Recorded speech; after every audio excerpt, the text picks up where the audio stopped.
Hi, folks. This is Mrs. Dean. I hope you're doing well learning at home. My lesson today is about figurative language. Figurative language provides depth or better understanding for a reader. It's a good way for a writer to do a better job of conveying an image in their reader's mind as well. It can also be more fun. For example, I can tell my reader that it is raining really hard, or I can show my reader that it is really raining hard by saying, the wind and rain rattled the windows, or raindrops the size of dimes pelted down, or it was raining cats and dogs. Of course, you have to follow that up with, be careful not to step in a poodle. So let's take a look at some kinds of figurative language. One type is the simile. Similes compare two items that are usually pretty different from each other. It is unique because it includes the words like or as. They fought like cats and dogs. Last night I slept like a log. This house is as clean as a whistle. The house is being compared to a whistle.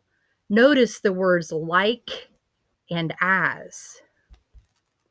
Metaphors. Metaphors are also compared to items, but they are much more direct. The classroom was a zoo. The alligator's teeth are white daggers. The stormy ocean was a raging bull. Personification. Personification is a type of figurative language that gives human qualities to objects that aren't human. Think about that last one. My flowers were begging for water. An author can tell you that the flowers needed watering, but by telling you that they were begging for water conveys just how dry they are. Hyperbole is another type of figurative language. We have all used this one. I walked 1,000,000 miles to get here. She can hear a pin drop a mile away. I died of embarrassment. These are all exaggerations. You can't possibly walk 1,000,000 miles away, really hear a pin drop, or die of embarrassment.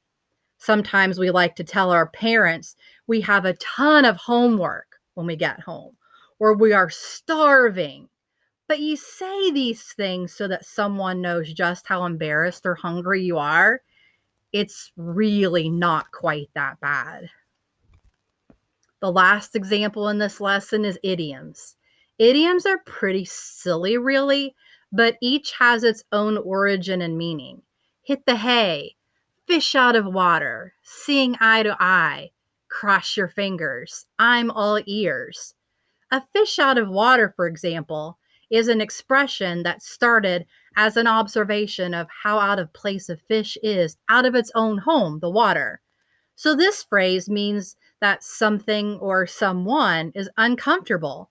Maybe someone arrives at a really fancy party and looks around and sees lots of fancy clothing while they're only wearing sweatpants.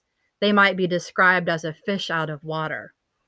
Idioms are really hard for people who are learning the English language as well, because literally it seems like the fish is out of water. Literally, it seems like somebody's made up of all ears instead of, I'm listening, tell me what you'd like to say. So, using figurative language in your speech and writing is an excellent way to create an image for your listener or for your reader's mind. EC students, we miss you and want you to continue to be learners. We hope to see you soon.